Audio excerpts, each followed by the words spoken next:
जिल्हा परिषद उमेदवार संदीप पाटील यांच्या पदफेरीला प्रचंड प्रतिसाद.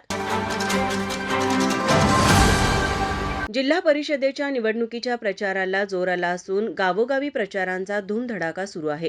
याच पार्श्वभूमीवर निगवे खालसा जिल्हा परिषद मतदारसंघातील राष्ट्रवादी काँग्रेसचे उमेदवार संदीप पाटील यांच्या प्रचारार्थ येवती गावामध्ये पदफेरी काढण्यात आली होती.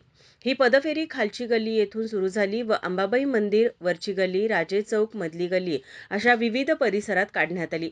यावेळी जिल्हा परिषदेचे उमेदवार संदीप पाटील व पंचायत समितीचे उमेदवार तानाजी किल्लेदार यांनी घरोघरी जाऊन नागरिकांच्या भेटी घेतल्या. या पदफेरीला नागरिकांचा प्रचंड प्रतिसाद मिळाला. या पदफेरीमध्ये शरद आळवेकर, शहाजी पाटील, रणजित शेळके, संभाजी किल्लेदार, कुलदीप तवंदकर, विनायक पाटील, अभिषेक पाटील, सयाजी पाटील, सुरेश आळवेकर यांच्यासह राष्ट्रवादी काँग्रेस व भाजपचे पदाधिकारी, कार्यकर्ते, नागरिक उपस्थित होते. माझा महाराष्ट्र न्यूजसाठी कॅमेरामन रोहन पाटीलसह प्रकाश पाटील, निगवे खालसा. बाळ, फ्रीजमधून श्रीखंड काढ ना. आम्ही पूर्वी घरीच बनवायचो श्रीखंड. त्याची चवच वेगळी होती. आता काय सगळं रेडीमेड. आजी, हे श्रीखंड खाऊन बघ.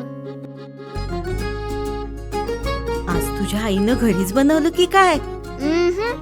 हे आहे गोकुळचं श्रीखंड. अगदी जिभेवर रेंगाळणार. जिभेवरच नाही तर मनावरही रेंगाळणार. गोकुळ श्रीखंड, मनावर रेंगाळणार.